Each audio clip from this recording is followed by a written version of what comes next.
So good morning again, and welcome to this event by the Federation of Small Businesses for Leicester Business Festival. It's the 9th of November 2021, so the information we've got for you today is valid at the time of recording, and hopefully will stay valid for a long time to come. The Business Festival in Leicester is a really busy time, and in Leicester it's really important that we continue to stay positive and shout about the great things that are going on in Leicester and Leicestershire for businesses. But this event is relevant to anybody across the UK. We've put this on with the intention to help businesses create good news stories, which we all need right now. Create stories that, more importantly, will be picked up and that people are looking for and searching for, and which will shine a spotlight on your business to create awareness, customers, and ultimately sales. Now, first of all, I want to say a big thank you to our speakers today. We've got Kerry Smith from Niche Magazine, a business-to-business publication, and Robin Swinbank from FSB's PR Crisis Service, run by the Council House. Kerry, could you just introduce yourself and say hello? Yes, I'm from Cross Productions and I'm the editor of Niche Magazine, which is a bi-monthly publication run by Cross Productions. And it's Leicester magazine about everything to do with Leicester. Fab. And Robin, could you Good morning. please? Hi. Yes, hi, I'm Robin Swinbank. I'm owner-manager of the Council House. As Jennifer's alluded to, we provide the crisis management service for FSB members, which is one of the key benefits of their membership, I believe. Thanks, Robin. Yes, it is. And they have members have not needed it as much as they have in the last 18 months, let me tell you. So no doubt Robin's had some really interesting cases from FSB members over the last year or so. First of all, I would like to introduce you to how you can access help from FSB. So I think a lot of the people who are live on the event today are members of the FSB. And I'm the local development manager for Leicestershire, Northamptonshire and Rutland. There are 4,500 members in those three counties. Every business is different and every business's experience of the last 18 months has been different, but challenging. There's no business who has not found challenges. Even if your business has grown throughout the pandemic, you will be finding challenges to do with how you manage that growth, staff, contracts, all that sort of thing. So if you are not a regular, then I would recommend going onto the FSB's website. Can you see the website now? Great, thanks guys. So on our website at the moment, there's a sustainability hub around going green, which is high on the agenda for some of the businesses out there. We've also got a new skills hub, which I would like to show you very quickly, just to make sure you go on there and access all of this support. You've got curated content to keep you going throughout this recovery period, but also going forward. So all sorts of information on there. The IR35 information I hear is really useful. A special hub for freelancers, health and well-being, cybersecurity. There is so much on our website to keep businesses informed, and you don't have to be an FSB member to access that. So please make sure that you're making use of that skills hub where FSB members, FSB legal team, and also third parties share really important messages and support for small businesses. Finally, this is where you can find the PR and crisis support, but also all of your other member benefits. So when you go to the membership area, if you log in, you will get access to the legal hub and then all of the key phone numbers and all of the ways to contact all of these services.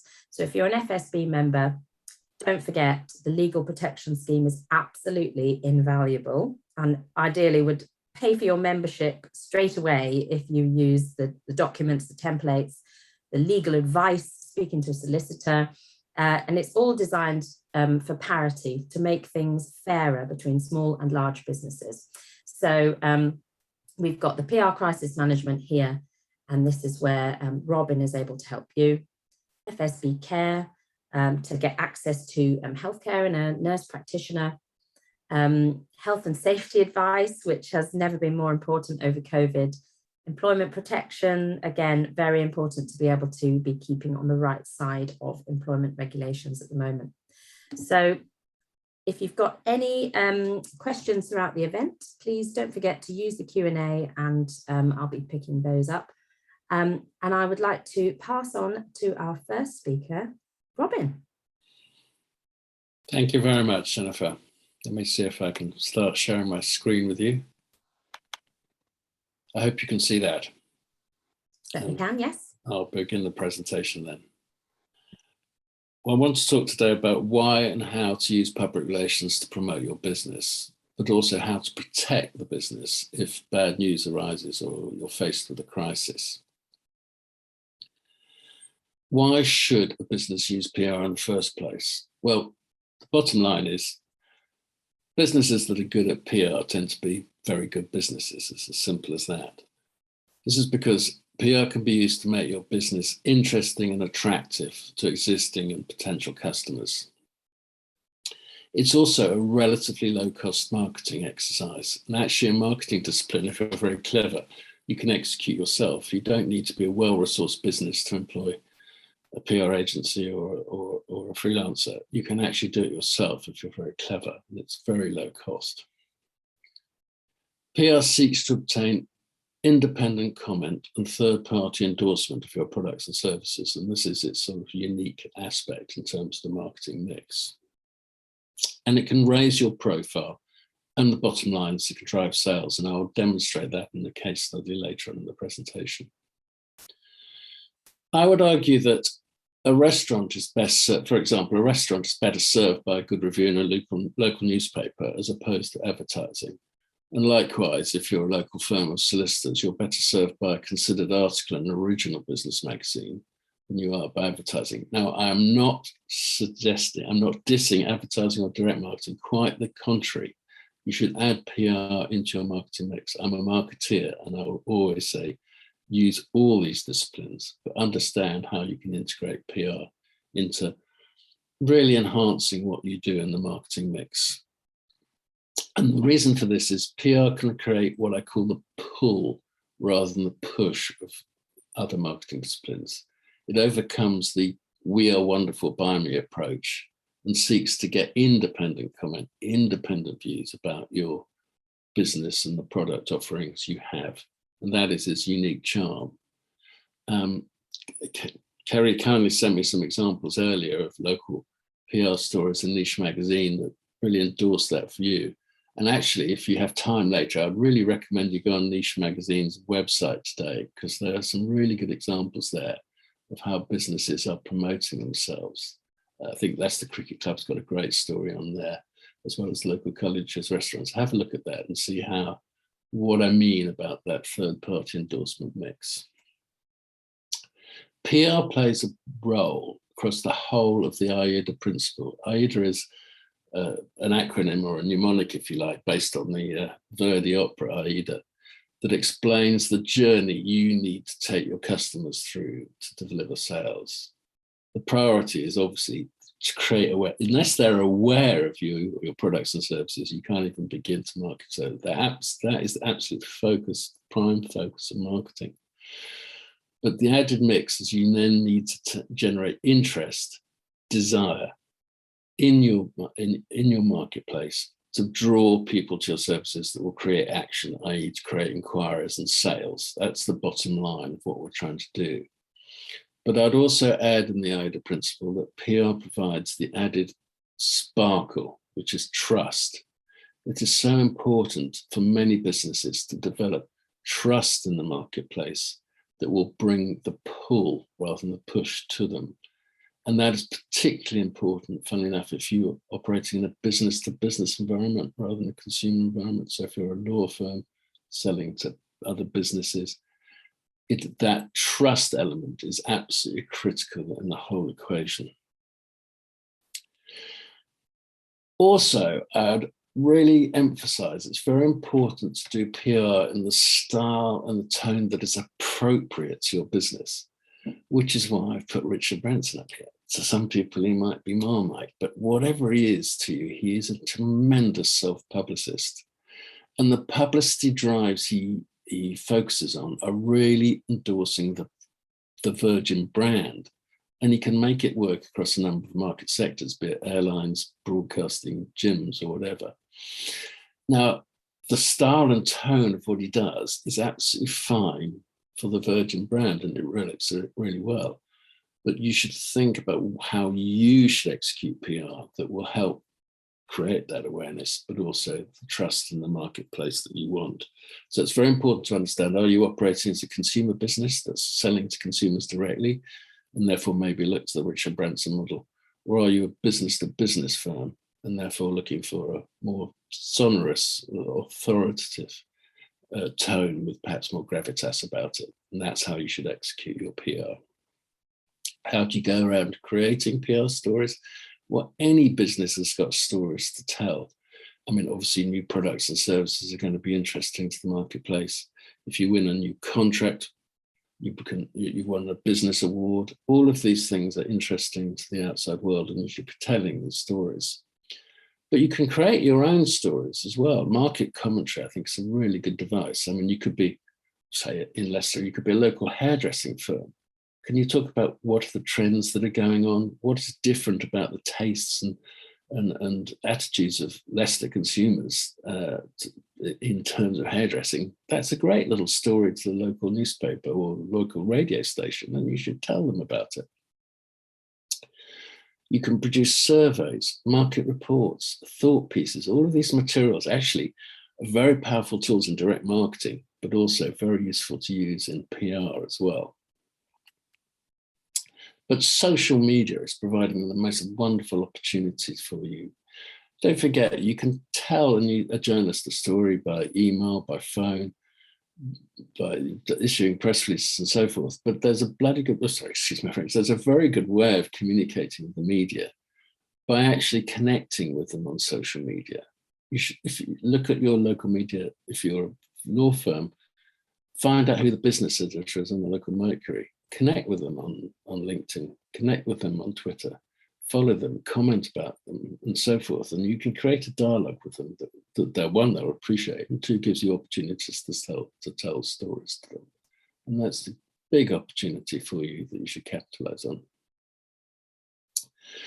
I also argue that you should use intelligent, integrated PR to get maximum bang for your buck. What I mean by this is if you are an organization, if you're a business that shows you understand the needs and wants of your customers, if you can demonstrate that you understand the market trends that are driving those needs and wants, then you are developing products and services that respond to this, and that makes you a very interesting organization.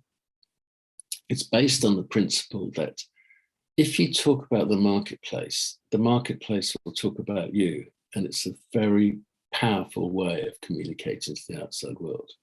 And if you link all your PR with your business activity and all other marketing activities, you amortize cost and effort in the process. And that's where you get maximum bang for your buck. When I formed the Council House in the 80s, many years ago, they were deregulating the market for law firms and accountants. Prior to the 80s, law firms and accountants were not allowed to market themselves. Well, they could after that. And we developed a methodology for that marketplace, which is absolutely valid virtually for every single business, which is the starting point of your communication should be your address book, what you might call in modern terms your database. If you can use that address book to do what I was talking about earlier, about using market research, about using reports, about using that information to develop product services. That gives you powerful tools, powerful material with which you can use in your direct marketing activity and your direct communications with that base. But it also makes you a very interesting company because you're providing thought leadership in that marketplace. And that in turn provides you massive media relations opportunities. You become an interesting and articulate business to the outside world, and that gives you opportunities to issue press releases, selling feature articles to magazines, to provide interviews, and to provide industry comment. That in turn raises your management visibility, which is, as I said, very much part of the pull equation as much as the push. And finally, it gives you a platform to meet new clients or new prospects in sponsored and hospitality opportunities like seminars, events, and so on. If you see how there you integrate your PR into all your activity, you really get maximum bang for your buck, and you become a very interesting, attractive company to the outside world. That is why you should use PR, and I think how you should use PR. And that's the good side of the equation. The bad side, sorry, before I could go to the next stage, as promised, a case study. This is quite dated, but it's so relevant today. There was a small company in the 90s called the L&R Group, who specialized in marketing, advising corporations on how to use the phone in marketing. And they got involved with care lines, which are 0800 numbers printed on branded products that consumers could ring. They did a really clever piece of research themselves. They simply bought 100 branded products in 3 markets, the USA, Europe, and the UK. And they worked out, in the UK, very few products had branded care lines, whereas in America, 80% of them did. Then they rang the care lines to see whether they were answered quickly, whether by a machine or a human. And then they rang the marketing directors or brand managers of people of products that had care lines and asked them why they were using them, what benefits did they have. And they produced a little report. Perfect marketing material, direct marketing material they could send to prospects explaining the service and what they're trying to do. But it was also a massive PR tool because they published it. And they got coverage in the national press like the FT and Telegraph, key market sector press like the Grocer, and marketing press like Marketing Week and so on. Conference organisers leapt up and said, "This is great, we want to run conferences, can you speak at them?" And they did, and the attendees tended to be the marketing directors of companies like BA and Coca-Cola and so forth, and they really generated noise about this particular subject at the moment, really grabbed ownership of the subject, if you like. So much so that Mercury heard they were producing the report and sponsored it because they wanted to promote 0500 numbers as opposed to 0800 numbers from BT. So in fact, the marketing exercise was a clever little exercise executed at no cost and paid for by Mercury. So it's a net zero cost. This one device, not only did it generate all that press coverage, it generated £1 million worth of revenue for the business.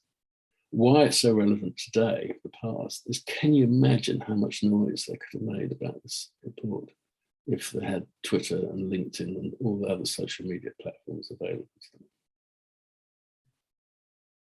So that's the good news about PR, but there is a bad news aspect as well, which is when bad news happens or when you're faced with a crisis. And if you are, don't believe the siren voices that say there's no such thing as bad publicity. Believe me, there is. So what can you do when faced with a crisis? You'll be thrown, any organization can be thrown in the media spotlight. You don't have to be one of these big names like Google or Coca-Cola. We handle all sorts of cases for FSB members. You could be a haulage company with one of your lorries has been involved in a fatal accident. You could be a care home owner and one of your service users may have died and the family is kicking up about the poor level of care provided. Or you could be a nursery where a child has had an accident on your premises. All of these kind of things can throw a tiny organization into the media spotlight, national media spotlight overnight. And these are the kind of stories that we handle for FSB members daily, almost daily.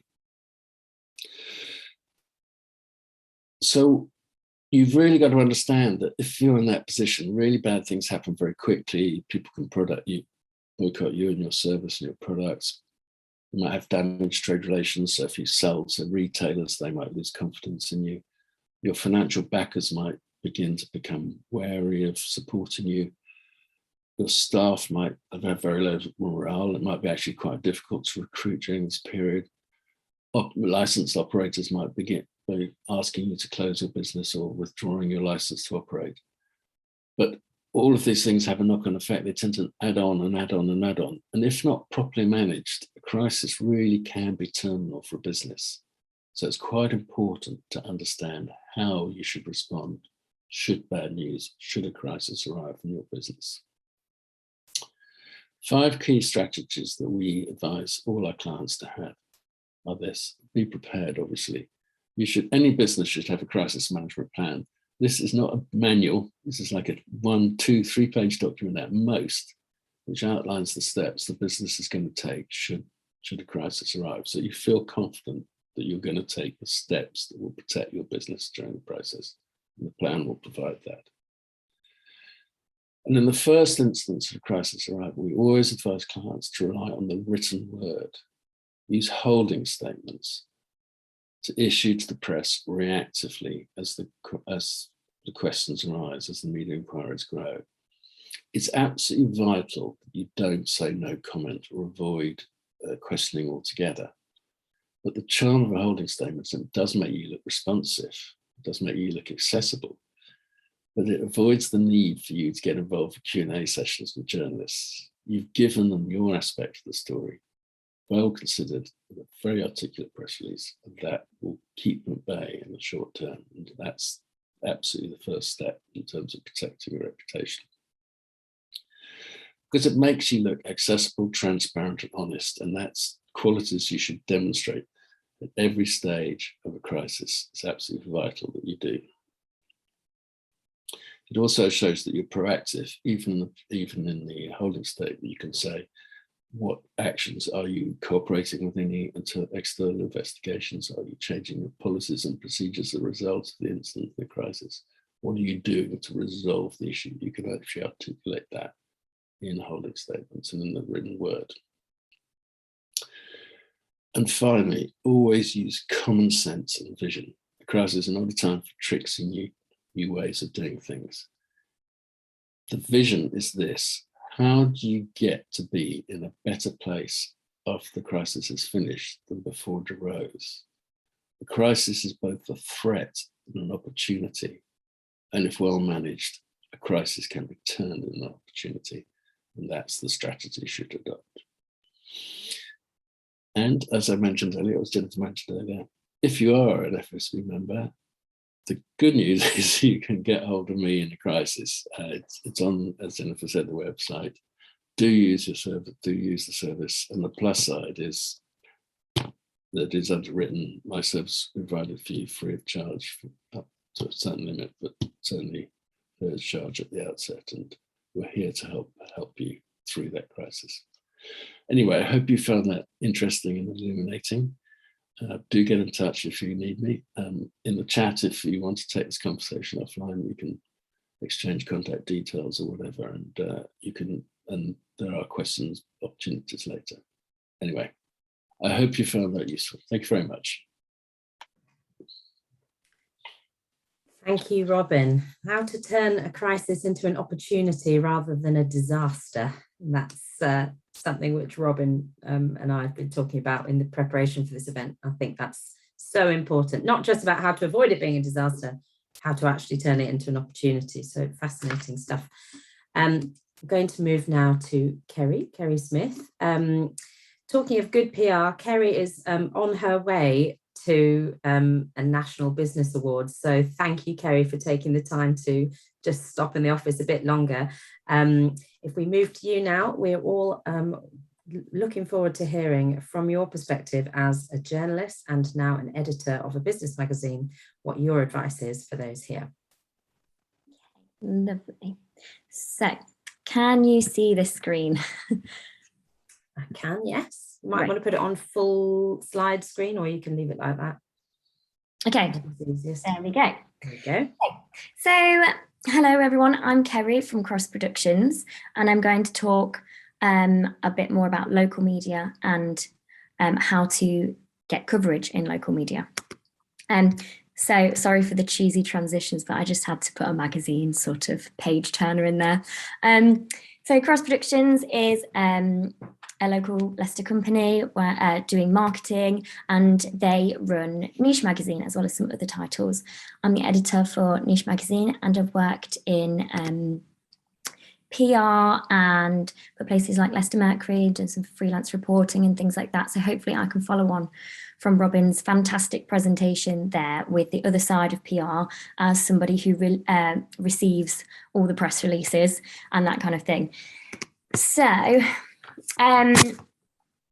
Journalism has changed a lot over the years. It's nothing new at the moment, but I think the pandemic has made everybody rely a lot more on local media, especially local newspapers, because they can provide up-to-date, sort of instant, immediate knowledge for people. But, you know, whereas magazines like Niche Magazine, it's a bi-monthly, so it can't really do that, but it can provide positive, inspirational, encouraging messages to other businesses and local people, and point them in the direction of funding, schemes, initiatives, and that kind of thing. So journalists will be looking across Facebook, Instagram, Twitter, LinkedIn. I follow the hashtags Leicester and hashtag Leicestershire on Instagram, and it's brought up so many little stories for us that we can follow. So journalists will be looking all over the place for that. So make sure your social media is your form of PR as well, which is all free. And people are taking more pride in their local area and wanting a sense of togetherness and community. So there are a lot more eyes on local things, and especially everybody's realised now how small businesses and local things can really impact the wider world, with eco-friendliness and CSR policies and all that kind of thing. So with a lot more eyes on local media, it's become a lot more effective to advertise in them. So and earn coverage in them as well. So earning coverage means sending out your press releases or contacting journalists and then getting published. But to be seen in a local print publication or online on a blog or on somebody else's social media, it can grow your professional network, grow your potential customer network. You can attract quality employees, so finding talent. People want to work for companies that care and that are doing exciting things, being innovative. So if you are doing all those things, you should tell people about it. So PR has that effect as well. It increases your credibility and can generate more business. You could gain new partners or investors. Obviously, it raises your profile as a whole. So just a little plug for Niche Magazine, as it's how we survive. These are just some kind of examples of prices you can expect to pay to advertise in a local publication. I feel like we're fairly competitive. So, you know, in comparison to Vogue or something like that, I don't know this for a fact, but I've had a Google and it can cost about £70,000 to have a small quarter page or something like that. So, you know, that's the kind of prices you can expect, but that's for advertising. So getting earned coverage, here's what journalists are looking for. So when you write your press releases, ask yourself, why would a reader care about this? And if you, I think in the mindset of a journalist, you might be able to pinpoint that a lot more. So ask yourselves, would this publication's readers care? Would they have an opinion on it? Is it something slightly controversial? I know that anything to do with veganism is it really gets a lot of clicks because everybody has an opinion on that. It'll get lots of comments on social media and that kind of thing. So if it's something that a lot of people will have an opinion on, like Brexit, or whether a local park should be shut down or anything like that, journalists will like that because they know that it will get the engagement. And journalists will have targets, KPIs for local papers and national magazines as well. If a story is going to get clicks and get readers on it, that keeps their publication alive. So if they think your press release isn't going to get those clicks, they're not going to read it. So basically, yes, is it something someone will have an opinion on? What do readers get out of it?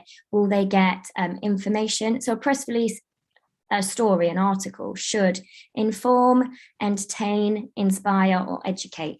So if it does any one of those things, is the reader going to get life hacks, discounts, new opinions or viewpoints on things? People like to to learn a lot since the pandemic. Lots of courses have been taken, and any people are interested in what other people have to say, especially local people with sort of expertise. So that is the kind of thing that journalists are looking for. This is just a little local story that I found recently that I really liked. It was a lady had a huge Halloween display. A neighbour reported her. They've used the hook in the headline about the police showing up, but it actually wasn't really about the police. It was just the fact that the lady was actually doing the display to raise money for Macmillan after her mum died of cancer. So when this story went out that she'd been reported, people came from far and wide, all over the Midlands, to see our display to help her raise money. And that is just an example of that togetherness and community feel. Yeah, so that's that, and a good cause, people coming together for a greater cause, something wider than just a local point of view. So actual ideas that you can get for your press releases. So as Robin said, it can be anything that's a really, really good news story. If you've got tips from hairdressers, send it to your local paper, because they will be interested in that, to hear what you've got to say, because they know their readers will be interested in that. So you can talk about a promotion within the business.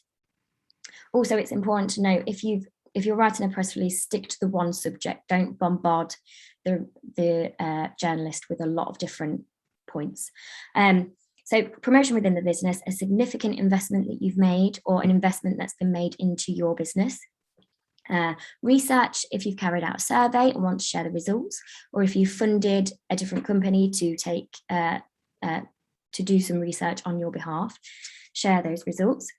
A new product that you've got going, or service, funds you've raised for charity or an event that you're taking part in that you want to promote, giveaways and discounts, freebies, that kind of thing, awards that you've won. People like to celebrate local success and be proud of, oh, that company's from where I am from. So company milestones, like 10 years in business. For Niche next year, we'll be celebrating our 50th issue. So things like that, any milestone that you can think of if you've had a significant rebrand. Recruitment. So recruitment is a big deal. It shows that you're experiencing success, and everybody is kind of nosy. Even if they're not looking for a job, they might look at the article to see what jobs are going, and what other people might be earning, or anything like that. Case studies. People like to see local people in local publications, online and in print. And case studies are often quite different, because you can. I worked for a PR company, and I was writing a press release for a housing company, and the local papers loved case studies. There was one, an elderly couple moved into this housing company's house, and they commented on the fact that the environment was really, really good for spotting wildlife and walking their dogs, and things like that. Even if this press release that you send out to journalists isn't directly about you, it might mention your company name once, but that's coverage, and that gets people noticing you more. So, and if you've got expertise or just an opinion on a certain topic, a current topic that's out there at the moment, if readers can learn something from it and take something from it, or disagree or agree, it's something of interest. And these two stories are just an example. Leicester Sisters, this was picked up by BBC News. They actually run a business called Eco Raki, or Raki maybe.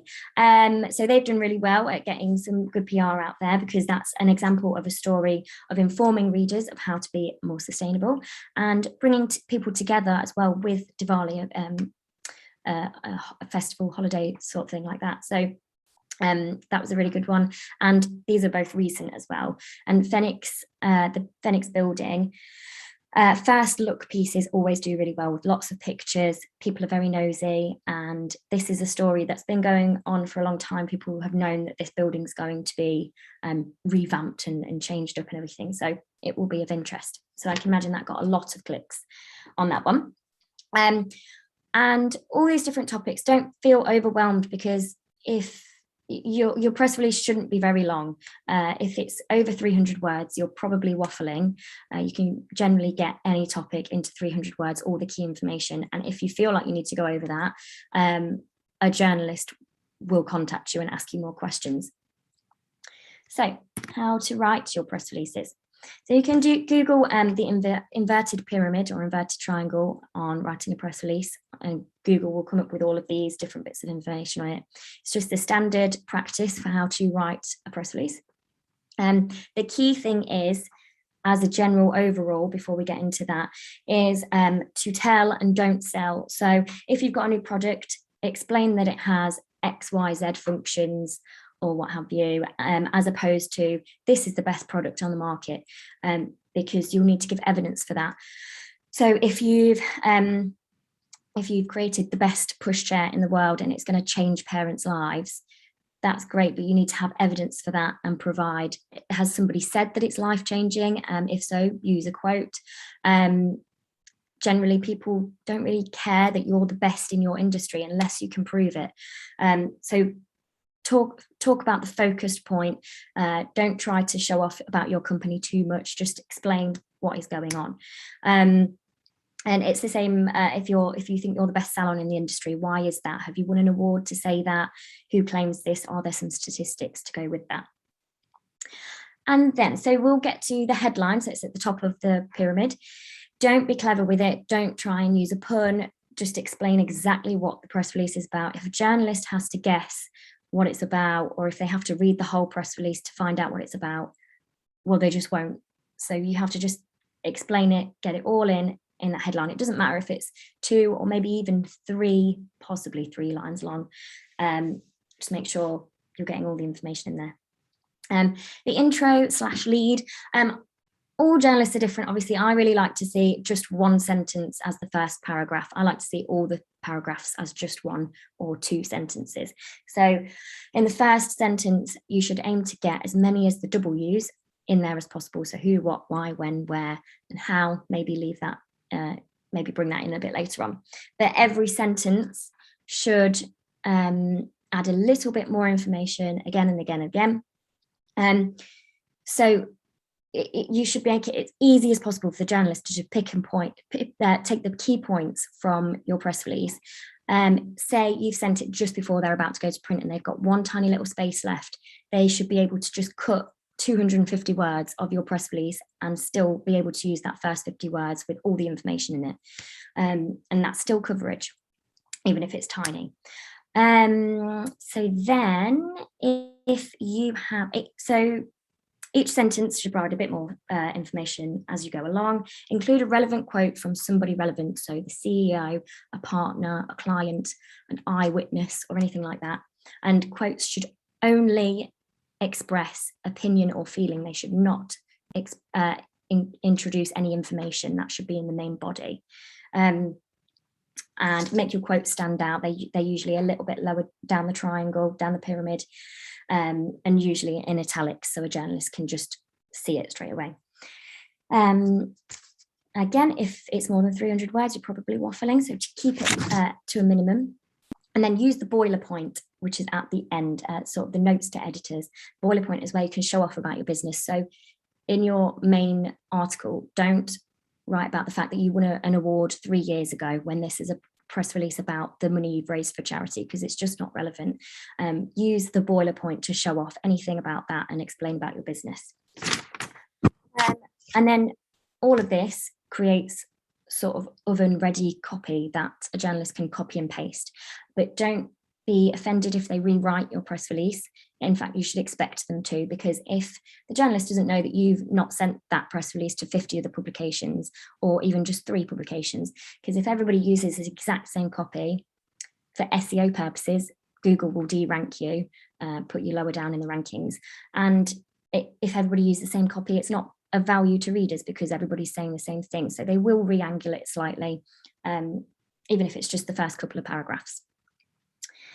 And then we'll go on to sending your press releases out. So know your journalists, try and find their name, try and avoid sending anything to info@ email addresses or contact@, because they're not often regularly checked. And if they are, it's by several people who might think that somebody's picked something up, but they haven't.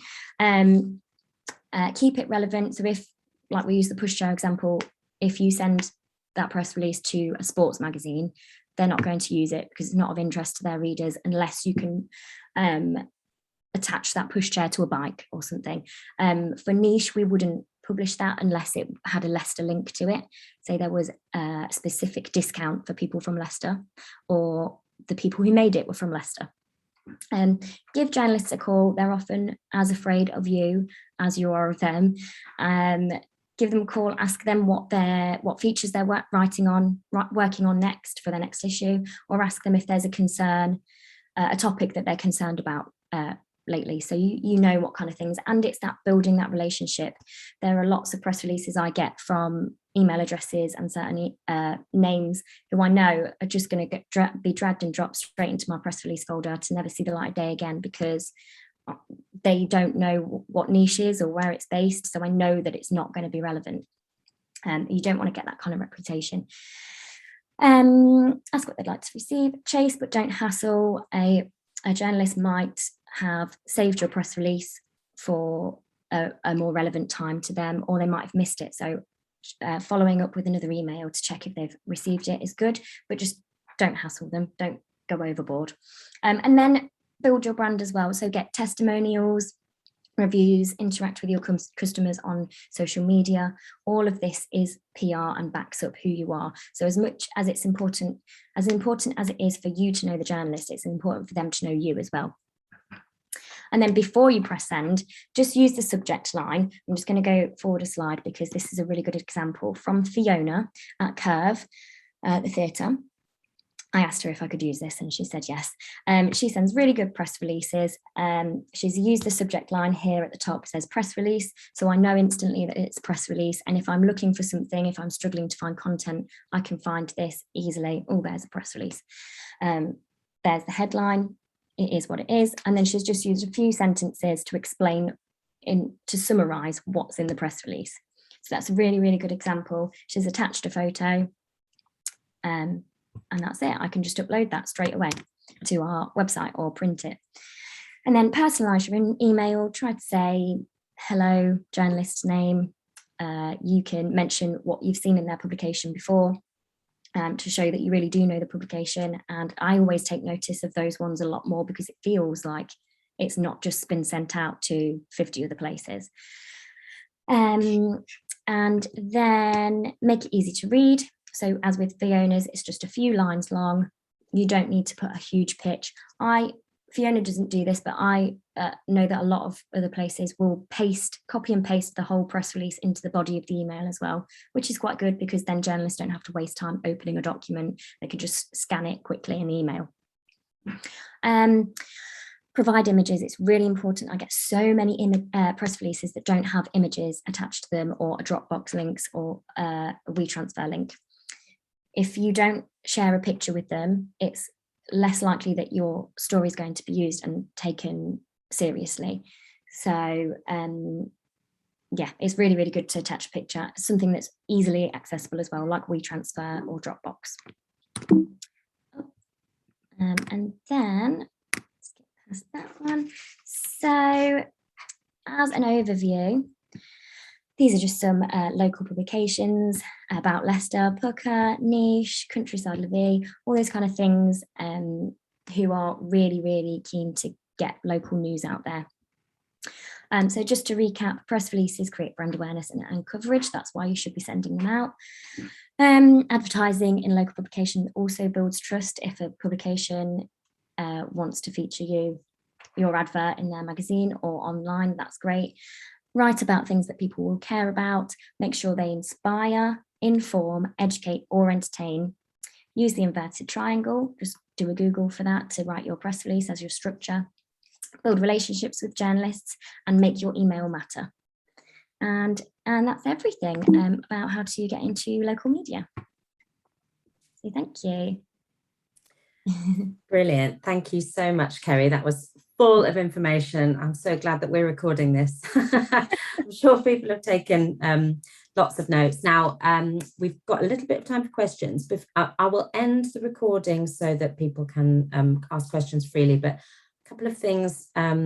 First of all, I wanted to ask you both a sort of roundup question, and then we have had one in the chat. So first of all, we've got lots of people here. They'll all be at different stages of their journey, and they'll all be, as I mentioned at the beginning, very busy. So what one thing do you think people should go away today and do to kind of get them started on their journey? Robin, what do you think? I think you should ask yourself if you actually do integrate public relations into your business already. If public relations is something you're just doing reactively or occasionally, it's probably not enough. You know, the old adage, once is not enough. It's very good in sort of marketing terms.